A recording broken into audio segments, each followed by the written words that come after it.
Welcome to our channel. మొన్న మధ్య విడుదలైన పుష్ప 2 ట్రైలర్ అయితే మనం చూసేసాం. అందులో అల్లు అర్జున్ డైలాగ్ ఇది నేషనల్ కాదు ఇంటర్నేషనల్ చాలా పాపులర్ అవుతుంది. ఈ మాదిరిగానే ఉంది జగనన్న కేసుల సంగతి.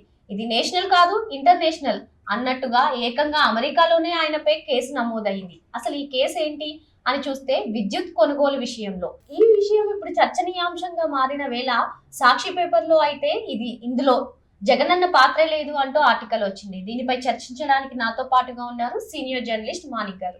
సార్, మనం ఇక్కడ చూసినట్లయితే నిజాలకు పాతరేసి నిస్సిగ్గుగా నిందలా అనే ఆర్టికల్ అయితే వచ్చింది. మనం దీన్ని ఏ విధంగా చూడాలి అంటారు? ఎస్, వాళ్ళు చెప్పింది కరెక్టేనమ్మా. అంటే ఇది కరెక్ట్ కాదు. నిజాలని నిస్సిగ్గుగా పాతరేసి అంటే ఏదైతే జగన్మోహన్ రెడ్డి మీద కేసు ఉందో ఆ కేసుకు సంబంధించి మా జగనన్నదేం తప్పులేదు అని కేంద్రాన్ని కూడా అందులో ఇంక్లూడ్ చేస్తూ అతను ఏదైతే ఈ దుర్మార్గానికి ఒడిగట్టాడు అదానితో కలిసి, అంటే ఈ లోపాయికార ఒప్పందం అతను ఇప్పుడు పర్సనల్ గా 3 సార్లు కలిశాడు. ఎవరికి తెలియదు ఆ విషయం, హైడ్ చేశాడు. నిస్సిగ్గుగా అబద్ధాలు రాసి జగన్మోహన్ రెడ్డి వెనకేసుకు రావడానికి ఎంత సొంత పత్రికకి మాత్రం మీడియా విలువలు పాటించొద్దా? ఏమంటాడు ఆయన?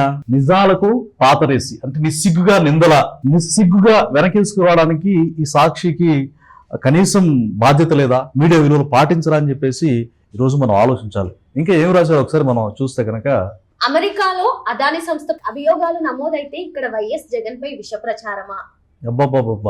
కేంద్ర ప్రభుత్వ రంగ సంస్థ సెకీతో గత ప్రభుత్వం ఒప్పందం, అదానితో రాష్ట్ర ప్రభుత్వానికి ఏం సంబంధం? రాష్ట్ర ప్రభుత్వానికి సంబంధం లేకపోతే జగన్ గారు 3 సార్లు ఎందుకు భేటీ అయ్యారు? అదే నిస్సిగ్గుగా అబద్ధాలంటే అదే. భేటీ అవుతాడు, దాంతో సత్సంబంధాలు కుదుర్చుకుంటాడు. మిగతా రాష్ట్రాల కంటే కూడా ఇతనికి తక్కువ డబ్బులు అంటే 1750 కోట్లు లంచం తీసుకొని దొంగ దొరికిపోయి ఈ రోజు అదానితో జగన్కి ఏం సంబంధం, ఆంధ్రాకి ఏం సంబంధం అన్నట్టు మాట్లాడుతున్నాడు. అయితే ఇక్కడ మనం కీలకమైనటువంటి పాయింట్ ఒకటి గుర్తు తీసుకురావాలి. ఇప్పుడు అప్పటి అంటే గత ప్రభుత్వం విద్యుత్ శాఖ మంత్రి ఎవరైతే ఉన్నారో బాలినేని శ్రీనివాసరెడ్డి, ఇదే ఈ కుంభకోణానికి సంబంధించి నన్ను 1 గంటప్పుడు లేపి సంబంధిత శాఖ మంత్రిని కనుక నన్ను సంతకం పెట్టమన్నారు, ఇందులో ఏదో మతలబు ఉందని చెప్పేసి నేను సంతకం పెట్టలేదు అని ఇతనికి సంబంధించినటువంటి గవర్నమెంట్ లో ఇతని బంధువు కూడా ఆయనే చెప్పాడు ఈరోజు. అయితే ఇది పచ్చి అబద్ధం. అంటే ఈ ఆర్టికల్ ప్రజలను ఏమార్చాలని చెప్పేసి, అంటే అబద్ధాన్ని నిజం చేయాలనే పరిస్థితిలో ఇది రాయటం జరిగింది. అంటే దెబ్బ మీద దెబ్బ పడుతున్న వేళ ఇలాంటి ఆర్టికల్ అవునమ్మా. అయితే ఇప్పుడు మెయిన్ వీళ్ళు సాక్షులు రాయడానికి కారణం ఏంటంటే, ఇప్పుడు అతను ఒక రకంగా ఒంటరి అయిపోయాడు. ఎందుకు?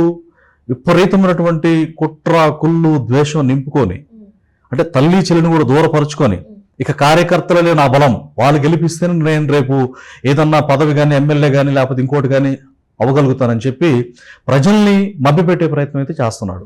అయితే మనుషులు ఎంతైనా మనుషులు, ఇంత దుర్మార్గానికి ఏకపక్షంగా వైసీపీ వ్యక్తులు కూడా ఆలోచించాలి. జగన్మోహన్ రెడ్డి ఇంత నిస్సిగ్గుగా అబద్ధాలు రాస్తుంటే కనీసం దాన్ని పరిశీలించాల్సిన అవసరం ఉందని చెప్పేసి నా అభిప్రాయం. ఇంకా ఇక్కడ మనం చూసినట్లయితే పైగా సెకీ తనకు తానుగా యూనిట్ ₹2.49 సరఫరా చేస్తామని లేఖ రాస్తూ ముందుకొచ్చింది. సెకీ ధరతో ఏటా 3,750 కోట్ల ఆదా. సెకీతో ఒప్పందం వల్లే ఇంటర్ స్టేట్ ట్రాన్స్మిషన్ ఛార్జీల నుంచి మినహాయింపు. మనం చూసినట్లయితే సార్, ఇక్కడ ఇంపార్టెంట్ పాయింట్ ఉంది. గతంలో ఏ ప్రభుత్వం ఏ ముఖ్యమంత్రి హయాంలోనైనా ఇంత కాలు చౌకగా 7,000 మెగావాట్ల విద్యుత్ కొనుగోలు ఒప్పందం జరిగిందా అంటున్నారు సార్. అసలు నవ్విపోదురు రాకేంటి సిగ్గిర. అసలు వాస్తవాలు మనం చూస్తే కనుక గత 5 ఏళ్లలో ప్రజలపై 32,126 కోట్ల ఛార్జీల భారం మోపింది జగన్మోహన్ రెడ్డి ప్రభుత్వం. తర్వాత విద్యుత్ రంగంలో 49,586 కోట్లు అప్పులు చేశారు. అసమర్థ పాలనతో విద్యుత్ రంగం 47,741 కోట్లు నష్టపోయింది. యాక్చువల్లీ జగన్ పాలనలో మొత్తం మీద విద్యుత్ రంగంలో ప్రజలకు, ప్రభుత్వానికి దాదాపు 1,29,503 కోట్ల నష్టం జరిగింది. అలాగే మనం కనుక ప్రాముఖ్యంగా గృహ వినియోగదారులపై 45% ఛార్జీలు పెంచారు. అంటే యూనిట్ ధర 3.87 నుంచి 5.63కి పెంచిన ఘనత జగన్మోహన్ రెడ్డిది. ఈరోజు అబద్ధాలు రాస్తా ఉన్నాడు. ఇది క్లియర్ కట్ లెక్కలు మనం ఇప్పుడు తీసాం. 50 నుంచి 200 యూనిట్లు కరెంటు వాడే పేదలు, మధ్యతరగతి వాళ్ళపై 78 నుంచి 98% మేరకు భారం మోపి పెరిగిందమ్మా. సార్, నాకు ఒక డౌట్ లెక్కలు చెప్తున్నట్టు 7,000 మెగావాట్ల విద్యుత్ కొనుగోలు ఒప్పందం జరిగింది సార్. ఇంత కాలు చౌకగా అంటే ఇంత తక్కువ ధరకి చేసినప్పుడు మరి ఆయన 5 ఏళ్ళు ప్రభుత్వంలో ముఖ్యమంత్రిగా పనిచేశారు. 5 ఏళ్లలో 9 సార్లు విద్యుత్ ఛార్జీలు పెరగాల్సిన అవసరం ఏముంది? ఇంత తక్కువకి కొనుగోలు చేసిన మంచి పాయింట్ రేజ్ చేశారమ్మా మీరు. నిజంగానే 9 సార్లు పెంచవలసినటువంటి దౌర్భాగ్యకరమైన పరిస్థితి ఎందుకు వచ్చింది? ప్రజలపై ఎంత భారం ఎందుకేశారు? ఇప్పుడు నేను చెప్పినట్టుగా 78 నుంచి 98% మేరకు విద్యుత్ ఛార్జీలు ఎందుకు పెంచారు? అంటే ప్రజలు నడ్డి విరిచినట్టు కాదా? అంతకుముందు అయితే చాలా తక్కువ ఉండేదమ్మా. అంటే 3.87 నుంచి 5.63కి పెరిగిందన్నమాట ఛార్జీలో పెంపు. మరి దీన్ని బట్టి ఇది వీళ్ళు ఎంత అబద్ధం ఆడుతున్నారు? వాళ్ళు రాసింది అడుగుతున్నాం. ఇంత చీప్ గా మనకి కరెంట్ కొనుగోలు చేయడం జరిగితే మరి 9 సార్లు పెంచాల్సిన పని ఏమొచ్చింది? ఇక్కడ లెక్కలు చూసినట్లయితే మరి ఛార్జ్ తగ్గింపు అనేది ఉండాలి కదా, ఛార్జ్ ఎందుకు పెంచారు? దీనికి అంటే సంబంధం లేదైనా కొంచెం సింక్ అవుతుంది. ఫర్ ఎగ్జాంపుల్, చంద్రబాబు నాయుడు గారు వివేకానంద రెడ్డి గారిని చంపారని చెప్పేసి రాసిన వ్యక్తే దీన్ని నిగ్గుదేల్చాలని చెప్పేసి ఆయన కూతురే, కన్న తండ్రి చనిపోతే అనుమానాస్పదం కాదు, ఆ దారుణంగా నరికి చంపితే కన్న కూతురు కోర్టును ఆశ్రయించరా? అయితే ఆశ్రయించినందుకు ఏం చేశారంటే వీళ్ళు, అయ్యో ఏమో బయటికి తీసుకొచ్చేటట్టుంది, ఏదైతే జగన్మోహన్ రెడ్డి, అవినాష్ రెడ్డి, భారతిరెడ్డి విషయాలు ఉన్నాయో దాన్ని బయటికి తోడేటట్టుందని చెప్పేసి అసలు వీళ్ళే చంపినట్టుగా, అంటే కన్న కూతురు అల్లుడు చంపినట్టుగా రాశారు. అంటే అదే టైపులు వీళ్ళు పెంచింది 98 వరకు పెంచుతారు, ప్రజల్లో నడ్డి విరుస్తారు, ప్రజలను దారుణంగా నాశనం చేయడంతో పాటుగా ఆర్థికంగా అన్ని విధాలుగా. ఇప్పుడు వివేకానంద రెడ్డి కేసు లాగా అంటే వాళ్ళు చేసి మేము చేయలేదు మిగతా వాళ్ళని వేరే వాళ్ళ మీద వేయడం, ఇది వేరే ప్రభుత్వం మీద, గత ప్రభుత్వం మీద, అంటే అంతకు ముందు ప్రభుత్వం టీడీపీ ఉంది కదా, ఆ ప్రభుత్వం మీద నెట్టడం, ప్రజల్ని అబద్ధాలు చెప్పి అరే నిజమే కావాలని చెప్పేసి అనుకోవడానికి ఈ పరమ అబద్ధాలు, నీచమైనటువంటి అబద్ధ సాక్షులు రాసిన ఆర్టికల్లో పచ్చి అబద్ధాలతో చొప్పించిన ఆర్టికల్ మీద ఒక్క నిజం కూడా ఇందులో లేదు. వీళ్ళు రాసినట్టుగా నిస్సిగ్గుగా నిందలేయడంలో సాక్షిని మించినటువంటి అబద్ధ సాక్షి ఎక్కడ కూడా లేదు ప్రపంచంలో నాకు తెలిసి. ఇంకా మనం చూసినట్లయితే యూనిట్ కి ₹2.49 చొప్పున 25 ఏళ్ల పాటు నిరాటంకంగా విద్యుత్ సరఫరా చేస్తామంటే ఏ రాష్ట్ర ప్రభుత్వం అయినా కాదంటుందా? ఓకే సార్, ఎవరైనా సరే 25 years పాటు తక్కువ రేట్ కి విద్యుత్ ఇస్తామంటే ఏ రాష్ట్ర ప్రభుత్వం కాదనదు. కానీ ఆ ఒప్పందం చేసుకునే ముందు వివిధ శాఖలతో అయితే చర్చిస్తుంది కదా సార్. మరి రాత్రికి రాత్రే గానీ లేదంటే 3 భేటీల తర్వాత గానీ ఎందుకు ముందుకెళ్లారు?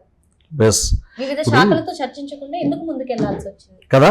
ఆయనే అన్నారు, వైసీపీ హయాంలో పనిచేసిన విద్యుత్ శాఖ మంత్రిగా పనిచేసిన బాలినేని శ్రీనివాస్ రెడ్డి గారే అన్నారు, రాత్రే సంతకం పెట్టమన్నారు, ఇందులో ఏదో మతలబు ఉందని నేను పెట్టలేదు, చర్చించలేదు అన్న మాట కూడా ఆయన లేవనెత్తారు సార్. మరి 25 ఏళ్ల పాటు సరఫరా చేయడానికి, విద్యుత్ సరఫరా చేయడానికి ముందుకెళ్లేటప్పుడు వివిధ శాఖలతో చర్చించాల్సిన పని ఉంటుంది కదా, మరి ఎందుకు? కరెక్ట్ అమ్మా. అయితే మీరు అన్నట్టు బాలినేని శ్రీనివాస్ రెడ్డి అర్ధరాత్రి 1 గంటప్పుడు ఆ ఫైల్ సంతకం పెట్టమని వచ్చినప్పుడు ఈ యొక్క కుంభకోణంలో భాగంగా జగన్మోహన్ రెడ్డి పంపిస్తే దీంట్లో మతలబు ఉందని చెప్పినప్పుడు ఆయన పర్సనల్ సెక్రటరీ కూడా చెప్పాడంట, సార్ దీని మీద సైన్ చేయొద్దని చెప్పేసి అలర్ట్ చేశాడు. ఈయన పెట్టలేదు, పెట్టకుండా కేబినెట్ ఆమోదం చేత దాన్ని ఓకే చేసుకున్నారు. అయితే ఇక్కడ కీలకమైన పాయింట్ ఏంటంటే ఈ విషయాన్ని ముందుగానే పసిగట్టి బాలినేని శ్రీనివాస్ రెడ్డి జనసేనలో చేరాడు అనేది మనకి సీనియర్ జర్నలిస్టులు డిస్కస్ చేసుకోవడం కావచ్చు, అలాగే రాజకీయ విశ్లేషకులు చెప్తున్న మాట. అంటే అది రీజనబుల్ గా కూడా ఉంది. ఇది ఖచ్చితంగా ఈ కుంభకోణం బయటపడుతుంది, ప్రభుత్వం మారితే ఇది పెద్ద సంచలనం అయిపోద్దని ఆయన సేఫ్ జోన్ లో ఉండాలని జనసేనలో చేరారు. అయితే ఈ బాలినేని శ్రీనివాస్ రెడ్డి నా ఆమోదం లేదని తప్పించుకునే ప్రయత్నం చేస్తున్నారు. కానీ అంటే కేబినెట్ ఆమోదం అంటే కేబినెట్ లో ఈయన భాగం కదా, మరి ఈయన సంబంధం లేకుండా ఎలా ఉంటుంది? ఈయన అంగీకరించినట్టే కదా. ఇంకో ఇంపార్టెంట్ పాయింట్ ఏంటంటే లేదు ఇది తప్పు, నాకు సంబంధం లేదని చెప్పేసి ఆయన పాయింట్ రేజ్ చేయలేదు, అప్పుడు కామ్ గా మిన్నకుండిపోయారు. ఈ రోజు బయటపడిన తర్వాత జనసేనలోకి వచ్చి నాకేం తెలియదు అన్నట్టు తప్పించుకునే ప్రయత్నం చేస్తున్నారు. కానీ బాలినేని శ్రీనివాసరెడ్డి కూడా అందులో పాలిభాగస్వరి అన్నది సుస్పష్టం అనమాట.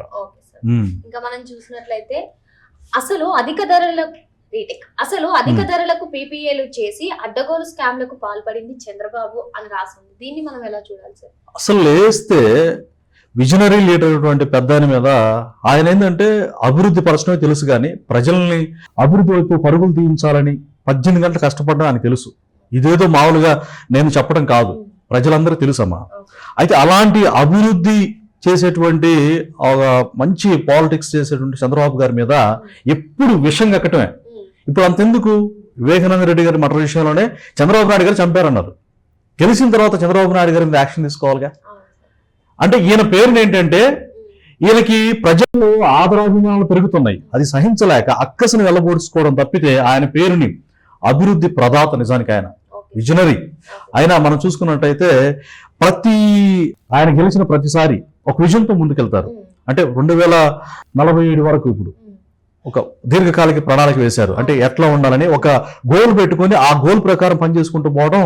అలాంటి గొప్ప నాయకుడిని పట్టుకొని ఏమంటాడు ఈయన, స్కామ్లకు పాల్పడిన చంద్రబాబే, పసలేని స్కిల్ డెవలప్మెంట్ స్కామ్ అని చెప్పేసి ఆయన 53 రోజులు అక్రమంగా నిర్బంధిస్తే ఏం జరిగింది? ఆయన ఏం చేయలేదని బయటకు వచ్చాడు నిర్దోషిగా. అంటే భౌతికంగా ఆయన హింసపడడం, అంటే ఫిజికల్గా అసలు ఆయన్ని భౌతికంగా డ్యామేజ్ చేసే ప్రయత్నం కూడా చేశారమ్మా. ముందు అసెంబ్లీలో కూడా ఆయన దుఃఖపడి గుండె పగిలేదు, మానసికంగా వేధించారు. ఈ దుర్మార్గులు ఎంతకైనా ఏదైనా మాట్లాడతారు. ఈ పేపర్లో వచ్చింది ఎల్లో మీడియా ఉన్నాడు, వీళ్ళ కలర్ ఏంటమ్మా, మనకి పైన చూస్తే కనుక ఏముంటది, ఎల్లో ఉంటుంది, ఎల్లో కలర్ ఉంటుంది పేపర్కి. కానీ వీళ్ళు చేసే మొత్తం కూడా నీలి కబుర్లు, అంటే ఒక బూత్ కబుర్లు అనుకోవచ్చు. ఈ నీలి మీడియా కూలి మీడియా కుతంత్రపు మీడియా ఏముంటదంటే చంద్రబాబు గారి మీద ఎప్పుడు ఆడిపోసుకోవడం తప్ప, అభివృద్ధిని అడ్డుకట్ట వేయడం తప్ప, వీళ్ళు చేసేది మొత్తం వినాశనం, హత్యలు. ఈ హత్య రాజకీయాలు తప్పితే ఈ పేపర్ ఒక కరపత్రం కంటే దారుణం అమ్మా. ఇది ప్రజలు నమ్మే పరిస్థితిలో ప్రజెంట్ అయితే లేరు అనమాట. ఇది మొత్తం విద్యుత్కు సంబంధించిన విషయంలో పచ్చి తప్పులు తొడగని మనం చెప్పొచ్చు. మరి ఈ రోజు ఈ అంశంపై చర్చించాం. మరో రోజు మరో అంశంతో వచ్చేద్దాం. నమస్తే. నమస్తే.